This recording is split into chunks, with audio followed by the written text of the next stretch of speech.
آپ لوگوں نے حضرت موسیٰ علیہ السلام کے بارے میں تو سنا ہوگا۔ کیا آپ جانتے ہیں حضرت موسیٰ علیہ السلام کون تھے؟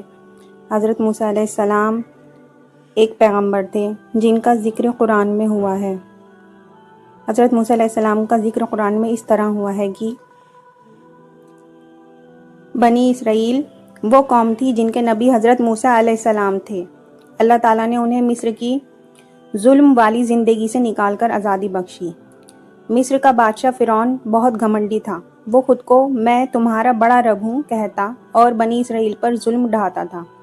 اللہ نے حضرت موسیٰ علیہ السلام کو ان کے پاس بھیجا اور فرمایا، جاؤ اور اسے کہو کہ اللہ کے بندوں کو آزاد کر دو۔ لیکن فرعون نے نہ مانی۔ اس نے موسیٰ کو جادوگر کہا اور ان کے پیغام کو جھٹلا دیا۔ آخرکار اللہ نے دریا کو پھاڑ کر بنی اسرائیل کو نجات دی اور فرعون اپنے لشکر سمیت اس دریا میں غرق ہو گیا۔ جب حضرت موسیٰ علیہ السلام کوہ طور پر اللہ سے بات کرنے گئے تو ان کی غیر موجودگی میں بنی اسرائیل کے لوگوں نے سونے کا بچڑا بنا دیا۔ ایک شخص سامری نے اس میں مٹی ڈالی جس سے وہ بچڑا آواز کرنے لگا۔ لوگوں نے اسے خدا سمجھ کر اس کی پوجا کر دی۔ جب حضرت موسیٰ علیہ السلام لوٹے تو یہ دیکھ کر بہت غصہ ہوئے۔ انہوں نے اپنی قوم کو توبہ کرنے کا حکم دیا اور گمراہ کرنے والی سامری کو لعنت کیا۔ اللہ نے ریگستان میں بنی اسرائیل کے لیے آسمان سے منہ سلویٰ اتارا، لیکن وہ شکر ادا کرنے کے بجائے کہنے لگے، ہمیں پیاس، مسور اور ساگ چاہیے۔ ان کی یہ عادت بتاتی ہے کہ وہ ناشکرے تھے۔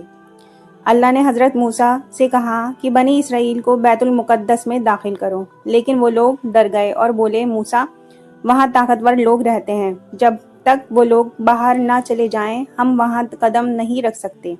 اس نافرمانی پر اللہ نے انہیں 40 سال تک ریگستان میں بھٹکنے کی سزا دی۔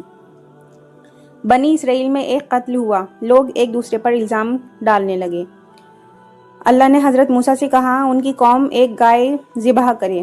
لوگ بہانے بناتے رہے، کیسی گائے، کس رنگ کی، کتنی عمر کی، اور بار بار پوچھتے رہے۔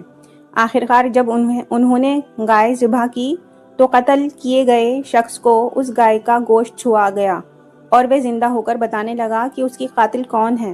اس طرح اللہ نے انہیں حق دکھایا اور ان کی سخت گردنی یعنی کہ ضدی پن کو اجاگر کیا۔